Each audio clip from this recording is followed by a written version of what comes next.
कभी ऐसा हुआ है कि कोई डरावनी कहानी सुनी और घंटों बाद भी जब घर की बत्तियां बंद होती हैं तो वो डर दिल में कहीं बैठा रहता है? आखिर ऐसा क्या होता है इन कहानियों में जो इन्हें हमारे जहन में, हमारे दिमाग में जिंदा रखता है? तो आज हम ठीक इसी सवाल का जवाब ढूंढने वाले हैं। और इसके लिए हम खूनी मंडे की 5 बहुत ही पॉपुलर कहानियों को कह सकते हैं कि डीकंस्ट्रक्ट करेंगे, ये समझने के लिए कि आखिर असली डर बनता कैसे है और कहानी खत्म होने के बाद भी हमारे साथ क्यों रह जाता है। ठीक है, तो चलिए शुरू करते हैं इन कहानियों की बनावट को समझना। देखिए, सबसे पहली और सबसे ज़रूरी बात यह है कि ये कहानियाँ शुरू कैसे होती हैं। ये एक ऐसा माहौल बनाती हैं जिसमें न सिर्फ किरदार बल्कि सुनने वाला भी एक अनदेखे जाल में फंसता चला जाता है। अब जरा इस पैटर्न को देखिए।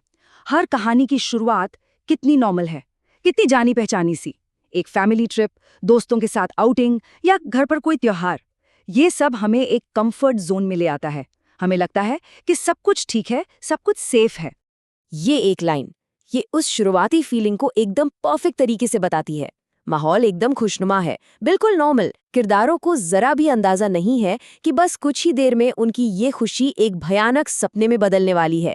ये तूफान से पहले वाली शांति है। अब यहाँ पर जाल का मतलब कोई पुराना भूता घर नहीं है। नहीं, ये एक सिचुएशन है, एक ऐसी हालत जो लॉजिक के सारे नियम तोड़ देती है। मतलब एक ऐसा चक्रव्यूह जहाँ से बाहर निकलने का कोई रास्ता ही समझ नहीं आता। सोचिए, जैसे किसी टाइम लूप में फंस जाना। और ये जो जाल है ना, ये स्लाइड उसे बिल्कुल सामने लाकर रख देती है। बस सोचकर देखिए, एक परिवार है, घर लौट रहा है, लेकिन मंजिल पास आने के बजाय उतनी ही दूर है। हर 15-20 मिनट बाद वही साइन बोर्ड, दिल्ली 280 किलोमीटर्स। ये जो एहसास है ना कि आप आगे बढ़ ही नहीं रहे, बस एक ही लूप में घूम रहे हैं, ये उम्मीद को पूरी तरह से कुचल देता है। और वहीं से एक बहुत गहरा, अजीब सा डर पैदा होता है। यहाँ एक और मिसाल देखिए। इस कहानी में तो मौत भी छुटकारा नहीं है। किरदार बार बार मरते हैं और हर बार ठीक शाम के 6:45 पर उसी जगह, उसी सिचुएशन में वापस जिंदा हो जाते हैं। ये एक ऐसा जाल है जहां से भागना नामुमकिन है, क्योंकि यहाँ तो वक्त ही आपका सबसे बड़ा दुश्मन बन चुका है।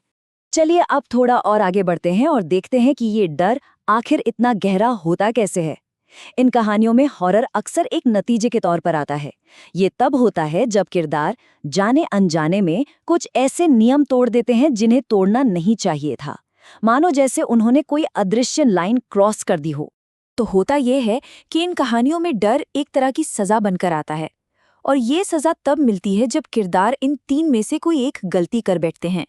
या तो वो किसी वार्निंग को मजाक में ले लेते हैं, या मरे हुए लोगों की इज्जत नहीं करते हैं, या फिर उनका घमंड ही उन्हें ले डूबता है। ये टेबल तो पूरी कहानी साफ कर देती है ना? कोहरा में उन्होंने ड्राइवर की बात नहीं मानी, नैनीताल ट्रिप में उन्होंने कब्रिस्तान का मजाक उड़ाया, और क्रैम्पस कहानी में सैम का ईगो ही उसकी मुसीबत बन गया। सीधी सी बात है, हर गलती की एक बहुत भयानक कीमत चुकानी पड़ती है। नैनीताल वाली कहानी का ये हिस्सा ये बिल्कुल साफ साफ दिखाता है कि कैसे उन्होंने खुद डर को दावत दी।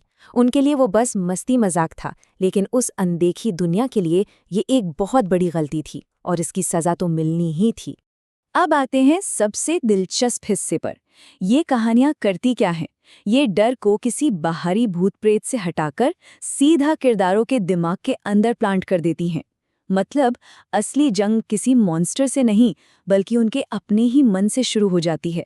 कोहरा की कहानी इसका सबसे अच्छा उदाहरण है। असलियत क्या है? रिया बेहोश है और उसके दोस्त उसकी मदद करने की कोशिश कर रहे हैं, पर उसके दिमाग के अंदर क्या चल रहा है? वो एक खाली गाड़ी में अकेली है और एक 12 फुट लंबी परछाई उसका पीछा कर रही है। यहाँ डर का सोर्स कोई बाहरी चीज नहीं, बल्कि उसका अपना दिमाग है। ये सिर्फ डरावने सीन नहीं है, ये साइकोलॉजिकल अटैक हैं। डर को हर किरदार के लिए पर्सनल बना दिया जाता है, उनकी कमजोरियों पर हमला किया जाता है, उन्हें अपने ही दिमाग पर, अपनी ही आंखों देखी चीजों पर शक होने लगता है। और सोचिए, जब इंसान को अपनी ही हकीकत पर भरोसा ना रहे, उससे ज्यादा डरावना भला और क्या हो सकता है? तो अब हम आते हैं उस सबसे बड़े सवाल पर कि कहानी खत्म होने के बाद भी ये डर आखिर जाता क्यों नहीं? चलिए अब इन सभी पॉइंट्स को एक साथ जोड़कर देखते हैं। इन कहानियों का एंड और फिर सब ठीक हो गया वाला नहीं होता। नहीं, किरदार शायद जिंदा बच जाते हैं, लेकिन वो हमेशा के लिए बदल जाते हैं। रिया को हर जगह वो परछाई दिखती है, यावीन का मेंटल बैलेंस हमेशा के लिए खराब हो जाता है, और सैम दोबारा कभी चैन से सो नहीं पाता। वो डर उनके अंदर ही रह जाता है। और मेरे ख्याल से यही इन कहानियों का असली निचोड़ है। ये इतनी असरदार इसलिए हैं क्योंकि ये हमें बताती हैं कि असली हॉरर वो मॉन्स्टर नहीं है जो थोड़ी देर के लिए आता है और चले जाता है। असली हॉरर तो वो ट्रॉमा है, वो सदमा है जो हमेशा के लिए आपके साथ रह जाता है। तो आखिर में बस एक ही सवाल बचता है, इन कहानियों का असली मॉन्स्टर है कौन? कोई बाहर की आत्मा या फिर हमारा अपना दिमाग जो डर को बनाता भी है, उसे महसूस भी करता है और फिर उसे हमेशा हमेशा के लिए अपने अंदर जिंदा भी रखता है? जरा सोचेगा इसके बारे में।